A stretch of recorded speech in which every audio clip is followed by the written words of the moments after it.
ഭഗവാന്റെ മക്കളാണ്, അല്ലെങ്കിൽ ഭഗവാനുമായിട്ട് ബന്ധപ്പെട്ട് കിടക്കുന്നതാണ്.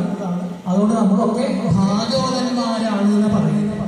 ഭഗവാൻ ലയിച്ച് ജീവിച്ച അതിനാണ് ഭാഗവതൻ എന്ന് പറയുന്നത്. അതിൽ സ്ത്രീയും പുരുഷനൊക്കെ ഉൾപ്പെടും. ഭാഗവതന്മാര് എന്ന് പറയും.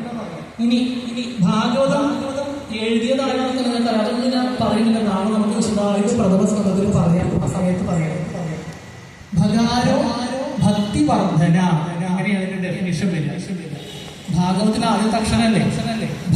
ഭഗാരോ ഭക്തിവർദ്ധന, ഗഗാരോ ഗർവവർജിത, വകാരോ വാക്യസമ്പന്ന, തകാരോ തത്വനിർണയ. അങ്ങനെയാണ് അതിന്റെ ഡെഫിനേഷൻ. അങ്ങനെ പറയാം ഗുരുനാഥന്മാർ. എന്താ അങ്ങനെ പറഞ്ഞാല് ഭഗാരോ ഭക്തിവർദ്ധന, ഏതൊരു ഭക്തി ഇല്ലാത്തവനെ പോലും 7 ദിവസം കഴിയുമ്പോഴേക്കും ഭക്തോത്തമനാക്കി മാറ്റുന്ന ഗ്രന്ഥം ഭാഗവതം.